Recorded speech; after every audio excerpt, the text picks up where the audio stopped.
I am so pumped that you're here with me on the Aligned Singer today. This is going to be a great one. We're talking about problems with your high notes. Yeah. That was your introductory song, which I just improvised because I'm so excited I can barely contain myself. Today on the Aligned Singer, we're going to talk about what the heck might be going on with your high notes if you feel like you're hitting a wall on high notes, if you feel like they're strained or pushed or pressed, or maybe they used to be easy and now they feel hard. This topic has come up a lot lately in my studio and in my online communities on TikTok and Instagram. And I've realized it's something that we can talk about right here on the Aligned Singer because we need to get your voice aligned. That's why I called this that. Oh my God, I'm losing it already because I love talking about vocal technique.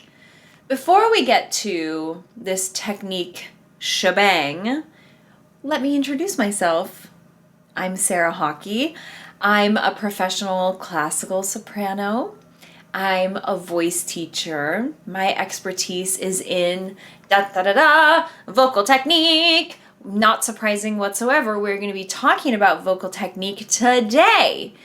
I am your bel canto bestie, and I'm here to help you connect the dots from wherever you are now in your voice to wherever you want your voice to be, and your career and your mindset. We're all about the inner work and the outer work today, and I think of vocal technique adjustments and developing your technique as more of the outer work, though it is also inner work, as we'll talk about probably today. I always tell you that I'm your bel canto bestie, but I've never told you really what bel canto is, and I'm going to tell you about that today, and then we're going to get into these juicy high notes. Before I say that, I want to admit something. My lawn is being mowed right now, and I can hear it very loudly in my home office. I did everything I could with the microphone to get it to catch most of me and the least of the sound, but I'm sure it's going to come through. And if you're sensitive to that weird sound, like I am, and yes, I am very sensitive to it, just breathe through it, and hopefully the information that we're talking about today is so juicy that you'll just forget about it and it'll just be a little bit of white noise. But I wanted to acknowledge it. This is the first time this has happened on the Aligned Singer. 'Tis the season. It's spring right now. And this is the only day I had this week to film for you / record if you listen to the audio. So here we go. People might get confused, especially people that don't know a lot about voice, studying voice, or how you learn to sing. They might be like, oh, so you're teaching people bel canto opera. No, in fact, I don't have any students at this moment in time, at the time of this recording, that are working on bel canto repertoire with me. Bel canto is just the way that I've been mentored throughout the years, from college to the teacher I had who was on faculty at Juilliard to every subsequent teacher after that is a bel canto teacher, every single one of them, and they all came from a lineage, meaning other teachers mentored them in this same way of singing. Here's what's amazing and blows my freaking mind. That type of teaching voice, you wouldn't believe what happens when people are working on a pop rock song in my studio. I love musical theater, and so I attract a lot of musical theater students without even doing anything. They just find me. And at first, many years ago, when I was first teaching voice, I was like, oh gosh, can I teach this style? But it all connects back to bel canto. And the concept that I'm sharing with you today also does. And it's incredibly relevant for any style of singing right now. So let's get into it. I'm so excited to talk about this with you today. So if you've been struggling with the upper part of your range, your upper extension, which is something that I used to struggle with, yes, that's right, I don't struggle with it anymore. But for years, I hated singing high notes. I still don't love it, but they are very good now. So I started to retrain my voice, and more recently, the last 3 years, I work with a bel canto teacher. I still study voice because, number one, it makes me an incredible voice teacher and technician. just out of this world at it because I continue to study it to this day. But also, I perform continually, and I always want to continue to hone and improve my craft. So even though I've studied voice since I was a teenager, and now I am well past that, I moved to New York City for my career 20 years ago. So I've been studying voice for a very, very long time, like 26 years maybe.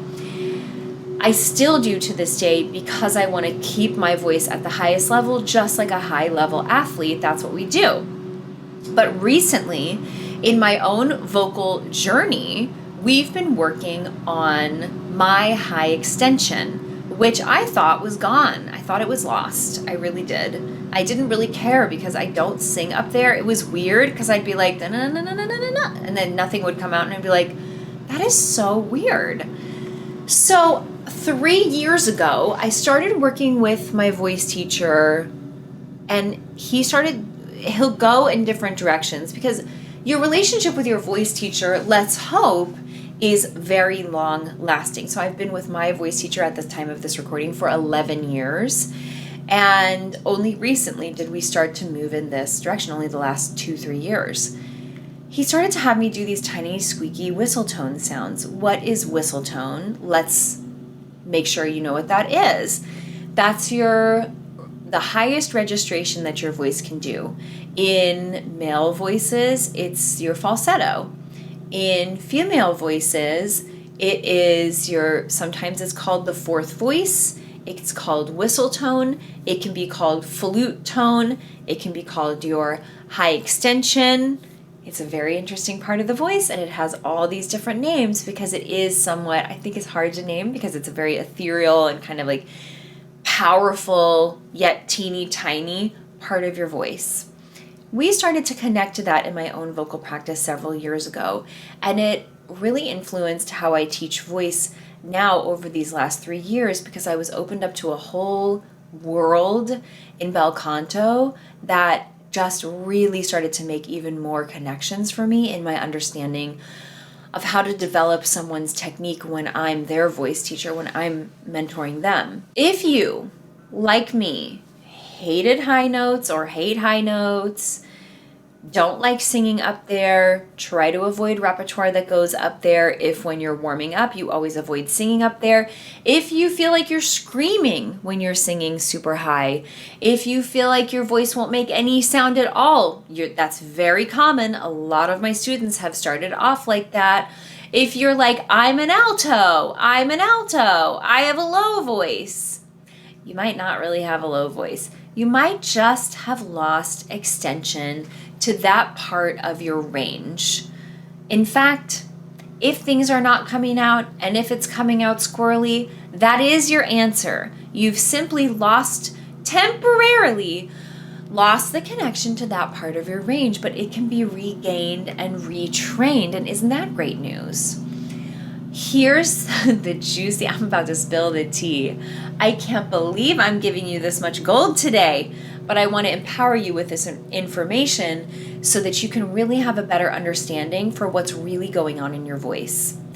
In every single case that I've ever seen, including myself, where high notes are strained or pushed, uncomfortable, they feel ugly to sing, they feel screamy or screechy, it's always another part of your range that you're pushing in or pressing your voice forward or over singing in. So too much, that, except for like pretend I was doing that super loud, that, taking chest voice too high and getting totally out of balance with your head voice. If you don't know what chest voice and head voice are, let me give you a quick rundown on what that is. Chest voice is the speaking part of your range. It's the part of my range that I'm using right now. It's like ha ha ha ha ha ha. Those low notes, those are all in what we call chest voice. Head voice is what happens after that as you go higher and higher up in pitch. As the notes go higher, eventually chest voice stops being able to work and you're in your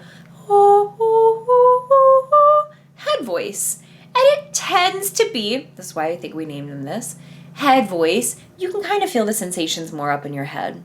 Chest voice, you very much feel it in your chest. You feel it in this heart center area. Simple, right? So if you're taking chest voice really high or kind of yell singing a total lot, it's okay to do some extended, I call it extended techniques, so do some of my voice teacher friends, to do some crazy stuff sometimes. But if your voice starts to get like out of balance, it's like you're always leaning to one side. So it's too much head voice or too much chest voice. When things start to get out of balance, especially in the most, hear me now, if you're distracted or if you feel like this is a little bit over your head, I want you to come right back to me and focus. This is very important for you to understand if you actually want to solve the problem that you came here to solve. Middle voice, and if you're over singing in middle voice, yowzers. It's normal, but as a voice teacher, I say yowzers because we've got to get that solved right away. Very important. The reason middle voice is so important, I was just talking about this last night with a student. Middle voice is the most important part of your voice. If you didn't catch that, I'm going to say it again. Middle voice is the most important part of your voice. Why, Sarah? If you're my bel canto bestie, you better tell me why. The reason why is text can be understood in middle and low voice. Composers write in middle voice a ton in every genre because that's where storytelling happens, in middle voice. And I just realized I'm saying middle voice and I didn't stop to tell you what that is. So chest voice, head voice, in the middle of those two things is middle voice. That's middle voice. So middle voice is what composers use the most to write in because the words can be understood. Let's go musical theater for a second.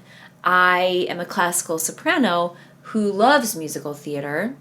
I love Broadway. I'm thinking of Stephen Sondheim's music. Sometimes it goes up high, sometimes it goes really low, but it really sits in middle voice a lot in most of those absolutely fantastic, if I do dare say so myself, genius roles. Because in Sondheim's world, the text is very important. He wrote it himself. It's extremely genius text. I have a whole book of it right over here on my bookshelf. I feel like in every episode I'm like, right over there I have a book on this. Well, no wonder I'm talking about it because it's really important to me. So text is understood in your middle voice, and it's the part of your voice that you sing in the most. And thus, if there are some wonky habits going on, it can be the part of your voice that gets squirrely and out of whack if you're singing and you're slightly off. Like think about an airplane flying in the air. If it's supposed to be going this way, but it goes slightly off in the navigation, it goes entirely somewhere different, like an entirely different city or country, right? Your voice is similar.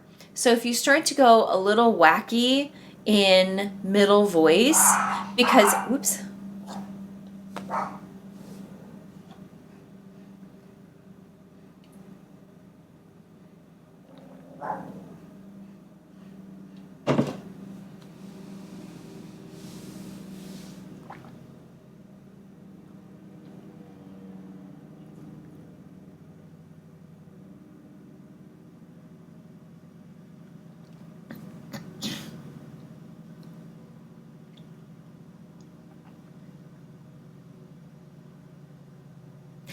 If you start to go slightly off track in middle voice, it can throw the rest of your voice off. It's just like the airplane example I just gave you. So, what do? To rebalance your middle voice, you can use your high extension and your low extension. I'm so excited and also a bit agitated because there's a lawnmower right outside my window and I'm trying to record for you. Alas, it'll be fine. So, as a voice teacher and a technique expert, if I'm going to rebalance a singer's middle voice, we work in the low extension and in the high extension. And why is that? I just recently, last month, had a conversation with my voice teacher about this. He doesn't like to share a lot of stuff. He's like, that's not how you learn to teach voice. And I'm like, I know, but sometimes I want to talk to you about stuff that blows my mind. So I weaseled this conversation into our lesson about octaves being related. Why are parts of our range, let's say a high C, middle C, and the C above middle C. So those are three different Cs, high C, the C below, and middle C on the treble staff, I'm thinking. Those are three different octaves, but they're related. And our conversation went like this. Oh, they're related. Yes, they're related. Oh, it's like harmonics on a stringed instrument, for example. I played violin to a really high level until college, and there are little harmonics, and one string will ring. Those of you who are watching, forgive me for fixing my microphone thing, my little string. The strings on, what a perfect segue, on the violin will ring with the other one. It's one of the ways that you tune a violin, if you didn't know that. You use harmonics and frequencies. Well, the same is true for our voice. And so these octaves in our voice are related. So if I've been, and this is true for me, what a funny example I'm giving you. This is literally something that I have to sometimes revisit in my voice to this day. In the C above middle C and below high C, that particular pitch, C, C sharp, D, that's a place in my voice because it's a passaggio. It's a mini passaggio in between the big passaggios. If you haven't heard that word before, it means passageway in Italian. Since I'm bel canto trained, I use that kind of lingo and vocabulary, and it just means it's a transitional part in your voice. I like to call it the friendly Bermuda Triangle of your voice because it's like everything's going great, everything's going, oh my God! That's kind of how the passaggio feels. It feels like, oh, what just happened? And that never goes away. That is normal. It's just about navigating it. But in that particular miniature passaggio, there are miniature ones and the ones that everybody talks about, which is between chest voice and head voice, between head voice and your high extension and that area. That one for me can get squirrely. So that's what's going on in my particular voice. And guess what?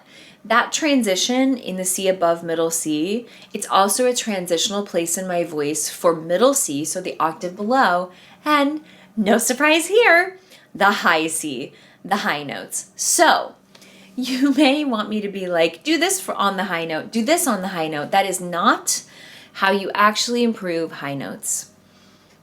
Know that in another part of your voice, something is happening that is messing you up in the top octave. We can easily fall into the trap in singing of being like, great, I want to improve my high B flat. And then I used to do this. I literally used to do this. And it was moving me backwards, and it moves everyone backwards who tries it. So please don't try it. Please skip the hard stuff. That's what I'm here for. Let's say you wanted to improve your high B flat and you're like, great, I'm going to practice high B flat over and over and over and over again. And the next day you go to your practice session and you're vocalizing and you're like, I'm just going to sing this note and a half step below it and a half step above it. That's like a close note on either side over and over and over again. That is how to make it even worse. So that's if you want to make your B flat even worse, practice it like that. If you want to make it better, start addressing things that are going on in the other areas of your voice. Now you know what's going on behind the scenes. And honestly, if you do go to a voice teacher, me or somebody else who's skilled to start to work on this stuff, you've now been empowered with behind the scenes knowledge that almost all singers do not know unless you're a voice teacher. But I wanted to share this with you because I wanted to empower you to really start to understand, oh, if there's something weird going on with my high notes, it's coming from something weird going on in another part of my range. And I just want to recap for you what it most likely is, because this is what I've seen time and time again. Most likely, you are either in chest voice taking chest voice up too high and sort of starting to yell sing up in a higher part of your range than you should be. Or what is extremely likely is that in the middle part of your range, where you sing the most, you have some wonky habits going on that's making you push your sound, meaning like try and make a really big sound in that part of your voice when your voice may not be suited for it, or it may not be lined up to make that big sound, loud sound in a super healthy way. You also might be forcing your voice, like trying to force notes or practicing in a way that you're singing some kind of a phrase that's hard for you just over and over and over and over and over and over and over again, thinking it'll improve. And what it's doing is fatiguing your instrument instead. And you're just like forcing it and forcing it. That can really affect your upper extension. I also use the word pressing a lot. So pressing your voice. And what I mean is, if you're singing in a way where you start to lose the access, this is very important, especially head voice, especially what I'm about to say. If you got distracted, come back to me again. This is very important. If you start to lose access to your head voice, that can screw up your middle voice singing. Follow me here. I know it's squirrely, but you can follow me. If you start to lose access to the upper part of your voice, your head voice, and you're not using it very much and it starts to kind of like die off and atrophy, but you're singing in middle voice a lot, but you've lost access to the head voice, that can cause you to start pressing your voice, singing way too forward. It can really get things out of whack because now you're not singing with your full instrument, with your full expansion of your range. And that can make, when you do feel like you're going to go up to a high note, first of all, it can make a note that's really not that high feel like a really high note. I've seen that happen a lot in my students over the years. We've always worked it out, but that's what I see happening. That's how they describe it. It can make it feel like it's high when it's really not high, or really like actually middle voice. Some singers have come to me feeling like that's high. And then you might start to lose access altogether to that upper extension. Remember what I said, that's not permanent. It's definitely temporary, but that does happen. If you're struggling with your voice, first of all, I want to say, I was there too for a very long time. I have so much compassion and understanding for you, so much compassion. It is not an easy place to be as a singer, but I want to remind you, ooh, I just got chills. I want to remind you, ooh, it's making me cry, that no matter wherever you are in your singing journey, in your technique, even if you feel like your voice has been trashed, maybe it was by a long-running show and you started to sing a little bit out of whack and it's gone crazy with your voice. Maybe it was by not studying voice for a long time and you really needed a voice teacher, or maybe, I hope not, but maybe it was by a voice teacher that didn't understand your instrument and didn't understand how to teach technique and cultivate technique in your voice and drove your voice into the ground, like what happened to me when I was in conservatory. I just want to say, if that's what you're struggling with, I feel you, I see you, I know what it's like, and I want to remind you of what I've said on other episodes of The Aligned Singer when we talk about technique. My personal story, oh my gosh, it's going to make me cry, is my voice was trashed, and I started to retrain, and I knew I would never stop trying, even though it was a really painful journey emotionally, because making crappy sounds when you know you're meant to be a professional singer feels really bad and makes you feel kind of disillusioned, not kind of, super disillusioned about your prospects as wanting to be a professional singer. But my own story is, I have the voice of my dreams now, and I'm not just tooting a horn or blowing smoke up your tushy. I actually realized over the last year of my life that because I've been so devoted to vocal technique, not just teaching and communicating it to you and transforming my students' voices, but transforming my own voice. That's how all this passion and being your bel canto bestie started. I actually have my dream sound now. What I used to imagine years ago when I'd be like, man, I really wish I could sing this phrase like this. It happens now. And I'm telling you that not to show off. I'm telling you that because I had to start out at rock bottom, probably so that I would be the person to usher in other singers through their journey, even singers who are not starting at rock bottom. I just want you to remember that if this lady right here, your bel canto bestie, started out at rock bottom after being quite a talented, gifted teenager, my voice was trashed when I moved to New York City for my career, and now I have the voice of my dreams. It's all because of vocal technique, all of it. And the stuff that felt like it blocked me was all the inner work that I started to do around that, which we talk about on other episodes of The Aligned Singer. So I say that just to keep you encouraged so that you will know that no matter what you're facing in your voice right now, it is solvable, because thank God for vocal technicians like me, or whoever your voice teacher is. If you need a technician, we're out there. We are totally out there. If you want to connect with me or want to work with me, let me tell you how. I'm on Instagram and TikTok at Voice Teacher Sarah. I run my accounts myself. Even when I get super famous, I'll run my accounts myself. Why? Because I like talking to you. I like hearing from you. I want to know what's going on in your voice so that I can create resources to support you. That's my whole purpose here in The Aligned Singer. It's my purpose as a voice teacher, and truly helping singers solve issues in their voice is an incredible passion of mine. I literally am tirelessly excited about it. It's cray cray. It's amazing. I love it. I love that it's my job every single day.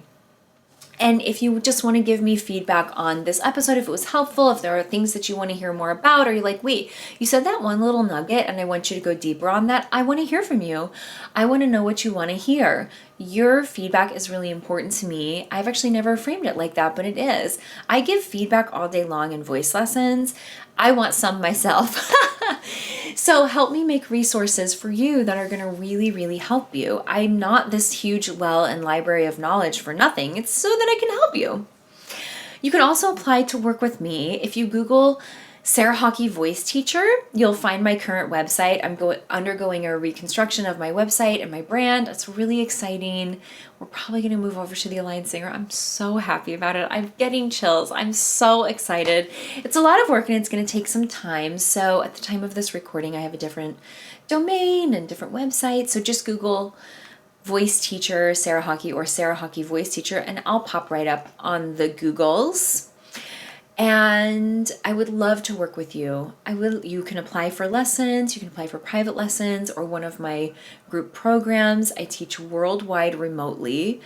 Anywhere, you can take a lesson from anywhere. And if you're in the New York City metro area or in Fairfield County, where my voice studio is, you can come and take a lesson with me in my brick and mortar studio. So whether we're remote or in person, that's where I teach from, at least right now.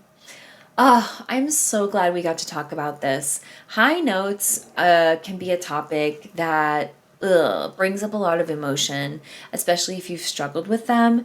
And I hope understanding that when problems arise in that part of your range, they're coming from the other places that we talked about and most likely the other things you're doing there.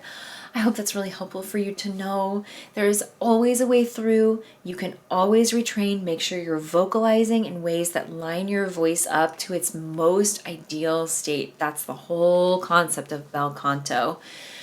We'll leave it there for today. I believe in you so much. Your gift has got to get out in the world. Anything that you're facing with your voice right now is solvable. You can do this. And just remember, I believe in you. Keep singing, and bye for now.